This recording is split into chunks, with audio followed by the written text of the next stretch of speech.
The book To Kill a Mockingbird is an advanced piece of literature that requires the reader to put themselves into the shoes of the individual characters and be part of the story.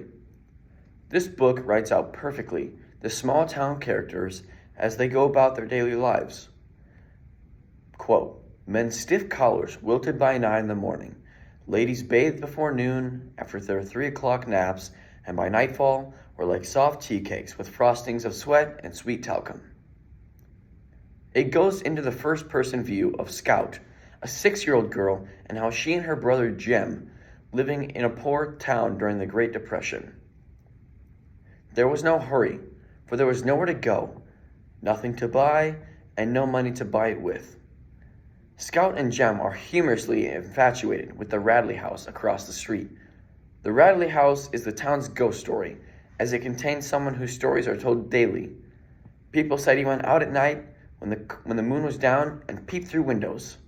When people's azaleas died during a cold snap, it was because he had breathed on them. The storyline follows Jem and Scout through their town and everything that happens within it.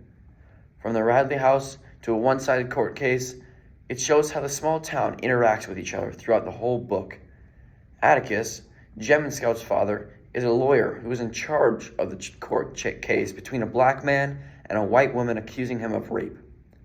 The town is shocked and quickly reprimands the man with disgust. As Atticus does everything in his power to prove that the man could not have, the woman sits and lies and is able to woo the judge into believing her.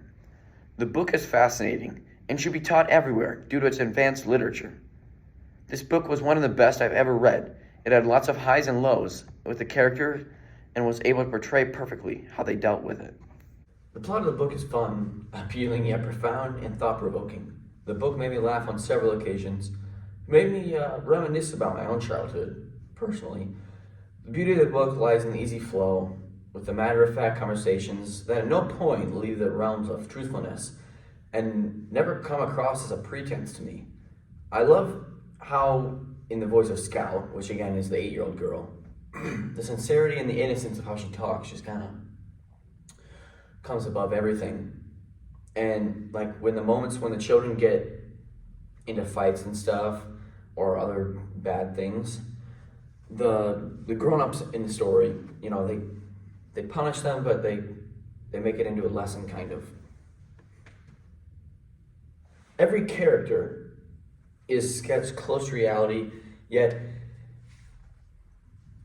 imitatable, so that they'll make you wish to be like them or be inspired by them.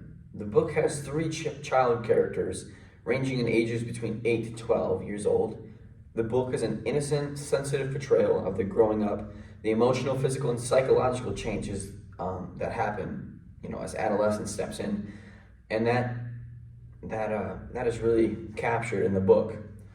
The joys, playfulness, pranks, curiosity, and ironies of the childhood generously season the entire length of the book.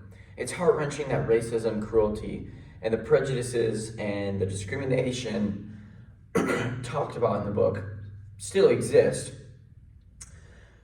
and shockingly in the same ugly magnitude, or perhaps in a more severe form. So like with Calpurnia, you know, in the household, and there's obviously others, like with the black man in the trial, you know, he's just seen as immediately guilty because of his skin color.